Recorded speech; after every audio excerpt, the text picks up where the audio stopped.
আসসালামু আলাইকুম everyone, welcome back to my channel Bengali রান্না। আজ আমি আপনাদের তৈরি করে দেখাবো কিভাবে নবাবী পায়েস তৈরি করতে হয়। এটা দেখতে যেমন সুন্দর, খেতেও তার থেকে বেশি সুন্দর। প্লিজ আপনারা ট্রাই করে দেখেন আর আমার চ্যানেলটিকে সাবস্ক্রাইব করবেন, পাশে থাকা বেল আইকনে ক্লিক করবেন এবং লাইক অ্যান্ড শেয়ার করবেন আর কমেন্টের মাধ্যমে আমাকে জানিয়ে দেবেন। তাহলে চলুন শুরু করা যাক।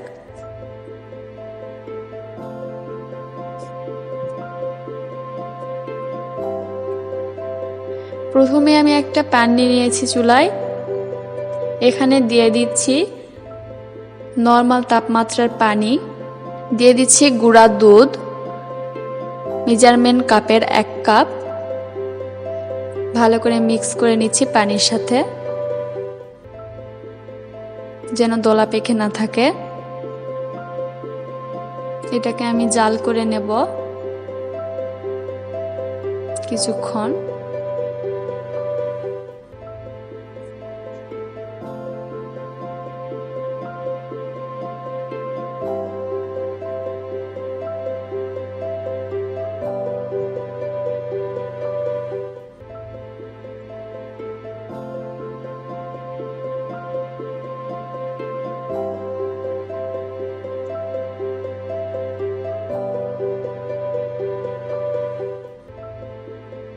দিয়ে দিচ্ছি যে পোলার চালটা থাকে, সেই পোলার চাল। এখানে আমি পোলার চাল নিয়েছি 1/2 কাপের মতো। আপনাদের ইচ্ছা মতো দিতে পারেন, পরিমাণটা বেড়েও দিতে পারেন, কমিয়েও দিতে পারেন। আপনি যদি পরিমাণটা বেড়ে দেন তাহলে দুধের পরিমাণটাও বেড়ে দিতে হবে। এটাকে আমি ফুটে ওঠা পর্যন্ত একটু নেড়ে দেব, নয়তো দোলা পেকে যাবে।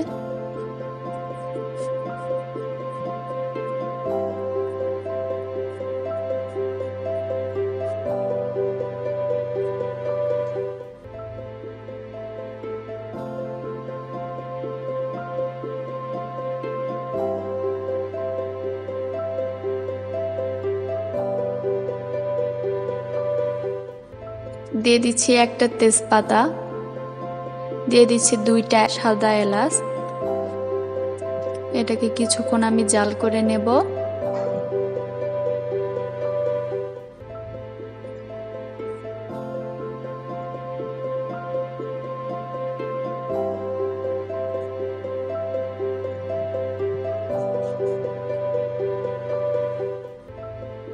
আমি অনবরত নাড়তে থাকছি, নয়তো যখন আমি চালটা ফুটে উঠবে তখন নিচে দলা পেকে যেতে পারে। এজন্য আমি অনবরত নাড়ব। আস্তে আস্তে চালটা ফুটে উঠছে।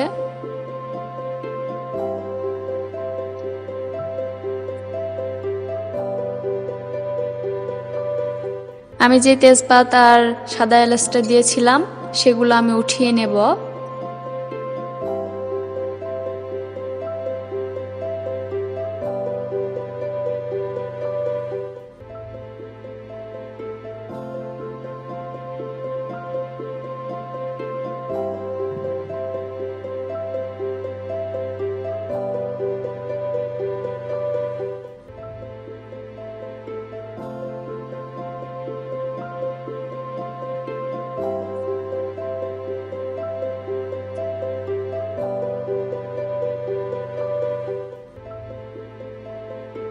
এই যে দেখেন, চালগুলো একটু একটু করে ফুটিয়ে উঠছে। আমি কিছুক্ষণ অপেক্ষা করব। এটাকে আমি নাড়ব না, কিছুক্ষণ আমি জাল করে নেব উপরে সরটা পড়ার জন্য। এটা সব থেকে বড় স্টেপ হলো এটা সর দিয়ে তৈরি হয়, এজন্য আমি সর তৈরি করে নেব। এই যে সর উঠে আসছে, এই যে সর, এই সরটাকে আমি মাঝে মাঝে এরকম জাল করে নিয়ে ভেঙে দেব যাতে চালের সাথে লেগে যায়।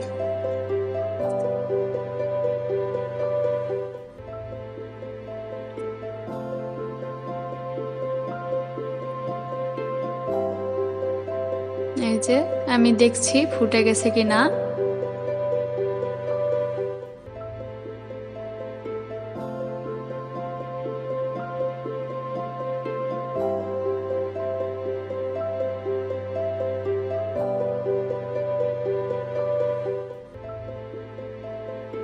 যে আমি দেখছি ফুটে গেছে কিনা।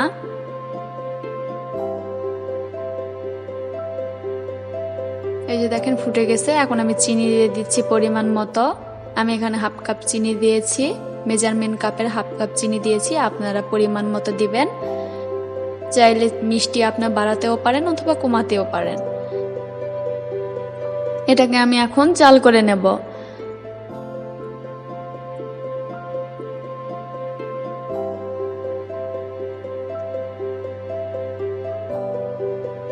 এই যে দেখেন ঘন হয়ে এসেছে। আমি মাঝে মাঝে সর ফেলেছি আর সরগুলোকে ভেঙে দিয়েছি, যাতে চালের সাথে সরগুলো লেগে লেগে থাকে। এই যে দেখেন এমন ঘন হয়ে এসেছে। আমি জাল করে এমন ঘন করে নিয়ে এসেছি। একটু ধৈর্য সহকারে এটাকে বানাতে হবে। আমি এটাকে এখন পরিবেশন করতে চলে যাব।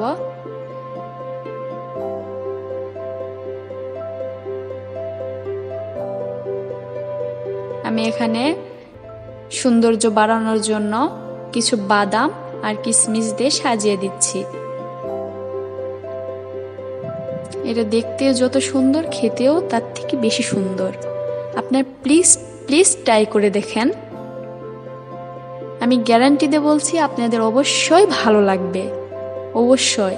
আর ট্রাই করে দেখার পরে অবশ্যই আমাকে কমেন্টের মাধ্যমে জানিয়ে দেবেন যে আপনাদের কেমন লাগলো। আমার রেসিপি যদি আপনাদের সত্যিই ভালো লেগে থাকে তাহলে অবশ্যই একটা লাইক শেয়ার করবেন আর কমেন্টের মাধ্যমে আমাকে অবশ্যই উৎসাহিত করবেন। আর নতুন হয়ে থাকলে অবশ্যই সাবস্ক্রাইব করবেন আর পাশে থাকা বেল আইকনে ক্লিক করবেন। আপনারা ভালো থাকবেন, আমার জন্য দোয়া করবেন, আপনাদের জন্য দোয়া রইল। আল্লাহ হাফেজ।